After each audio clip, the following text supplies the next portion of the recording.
I'm gonna share 2 breakfast ideas that I believe even the most picky eaters would enjoy.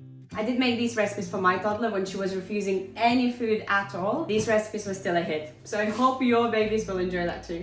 These recipes are not only very quick, but also very delicious. I've come up with this recipe when my baby was going through this phase. It was about 2 weeks or so, maybe 3, when she would just refuse every food possible. Like, it doesn't matter what it was, even the most favorite foods that she used to love. I had to think of something that she would still eat, because obviously she's a baby, she's a growing baby, so she needs to eat something. And then I found out that if I made some sweet foods, she actually preferred that. Once I tried that one, I never went back. So now she's completely fine and she eats quite a lot of foods, but these ones are still her favorite. So the first recipe that I want to share, it's strawberry banana oat bars. I always used to make oat bars with milk and like a bit softer texture. It's kind of like baked oats. But then I tried this recipe and I really enjoyed it, so I want to share that with you. First, what we just need to do is just to chop some strawberries. You can use any other berry if you want to. I just really enjoy strawberries and my girl enjoys that too. Of course, when I bake this, I always have some myself because it's just so tasty.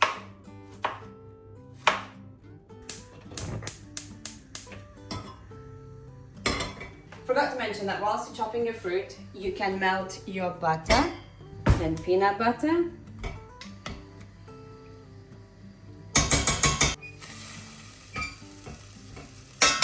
And honey.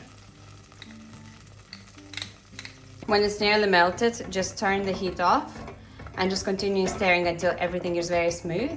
The texture should look something like this, but it just has to melt completely. I'll just quickly finish the banana. You don't have to put banana if you don't want to in this recipe.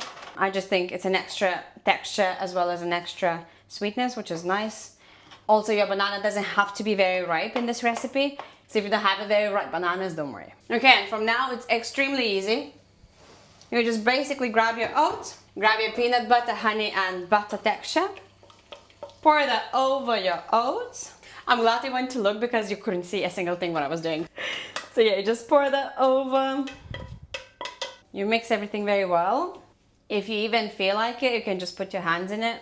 And that's gonna help you to speed up the process a bit. It should become something like a very crumbly cookie, I'd say. But then when it bakes, we have an extra step that I'll mention once we get there. After that, the bars will become cuttable. Say even the word cuttable. You will be able to cut them. Okay, at this point, I personally like to use my hands just because I feel like you can get everything mixed up so much easier, but you don't have to. Okay, so once the texture is something like crumbly cookie, you add your fruit. So you mix everything. I already want to eat it as it is. It's actually amazing if you just want to like take even this. You can bake it as granola, or you can just eat it as it is and top up your yogurt. Even mummies can have it, so it's just very nice. Okay, so at the end, it should look something like this. It's gonna get messy, doesn't matter. If your toddlers are a bit older, you can even involve them into this. And they're gonna have loads of fun making it. Then just grab your dish, something they can put in the oven. I used butter just to spread it out a bit to make sure it doesn't stick. You can use anything else if you want. And then just add your mixture into your form. And then either use your hands or take the back of the spoon and press everything very well. It is sticky, but it's fun.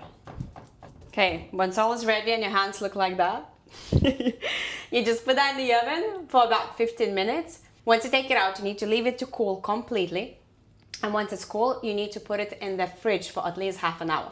If you miss that step, your bars will not cut. And then it's just gonna be like a granola type of thing, which is still delicious, but it's just not gonna be what you wanted. Once they've had some time in the fridge and you just slice them, that's basically how they look like. I do love serving them with some yogurt and some extra berries on the side for breakfast. I pack a snack to have it on the go somewhere.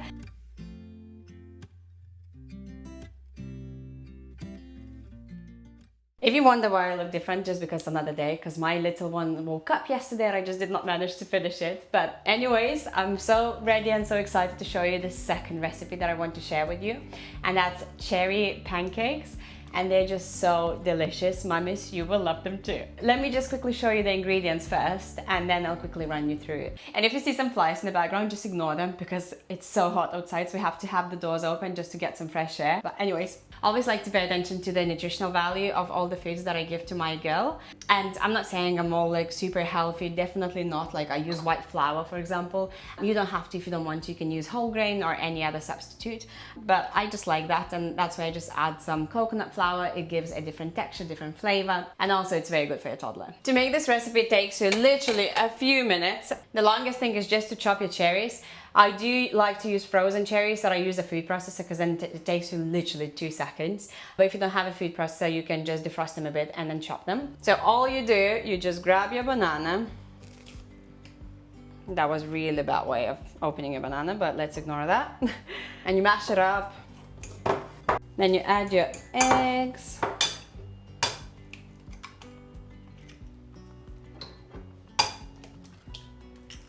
I do love this recipe because you actually can freeze these pancakes as well.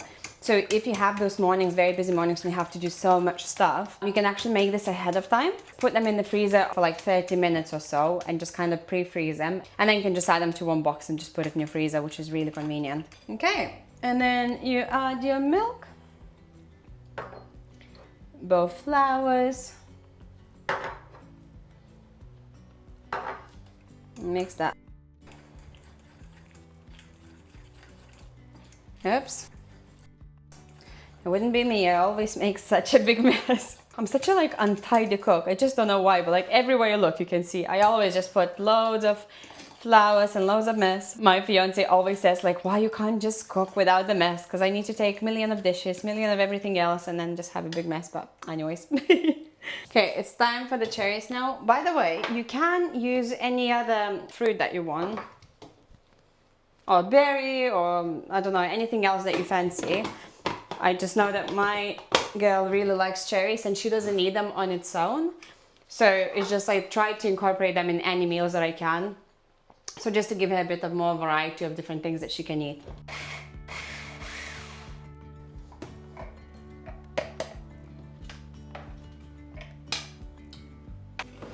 And just put everything in together. Probably would make more sense to take another spoon, but it doesn't matter.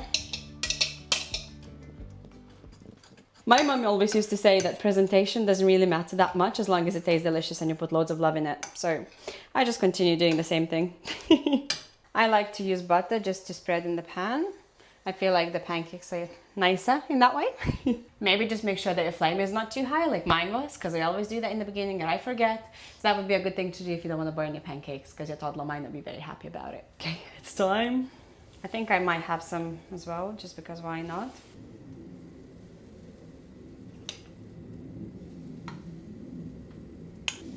Okay, now we just need to wait. Those moms that might not be into cooking, just want to let you know that when your pancakes are cooking, the indication that you need to flip them is little bubbles that form on top of your pancakes. Once that's done, you know that you can flip it. You see those little bubbles forming? It means it's time to flip. Whilst they're cooking, just a few more tips. So if you have picky eaters, first of all, most of the kids outgrow that. So my girl only took 2 weeks to actually get out of that stage, but that stage was honestly awful. Like she would just not eat anything that I would put on the plate. She would just not eat until I find one maybe recipe that like she would eat a bit, but she was just refusing everything. And up until that point, she was actually such a good eater. Like since she was 6 months old, we started doing baby-led weaning, and so she was just so into her food. But when that stage hit, I think it was just straight after she turned 1. Oh my goodness, I thought, what can I do? But I tried not to give up. Every other mom that I looked on YouTube, I read any blogs, they just always said like, just don't give up and just try to give anything to your baby that the baby eats. Another very good rule is like, always have one food that your baby likes on the plate, very safe, even if it's a biscuit or anything else, and then just add additional 2 foods or like as many as you want. Something that maybe is a bit new or something that your baby doesn't like. In that way, at least you know that your baby's still gonna get some food, and then when the time goes by, your toddler is actually gonna start eating certain things again. So it's just very good to keep providing them. I need to talk a bit less because I might burn the pancakes. If you only continue giving the foods that your toddler likes on the plate, instead of trying a different variety of them, this is when the picky eating actually can stay. Of course, there are different exceptions and you just never know really It really depends on your kid. So, you know, I can't say that your kid is definitely gonna grow out of it. But at the same time, it's just good to try and see what you can do. Just don't give up. Okay, my 2 last pancakes got really tiny because I was talking and I didn't look, and I could have just added in the same pancake, but it doesn't matter. It doesn't matter. Who cares? As I said, it doesn't really matter how things look in my books. It's more about the love that you put and the taste. So here's our beautiful plate of pancakes. Obviously I need to try one because you need to make sure that it's delicious, right? I can't even describe to you like the texture of them.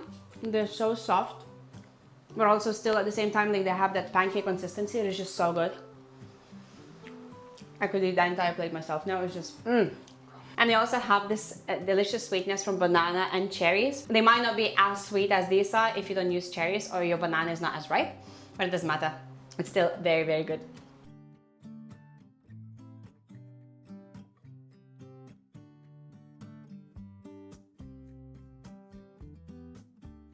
So I really hope that you found these recipes useful. I'm planning to do loads of more recipes that I cook for my toddler for breakfast, for lunch, for dinner, even dinners, like how we amend them to make sure that we can all eat family dinners together. So I'm really happy to share them with you. And if you have any questions, just drop them in the comments down below. I'm going to be more than happy to answer any of them. And I'll share the recipes as well in the description so you can find all the quantities in there. So thank you so much, and I'll see you next time. Bye!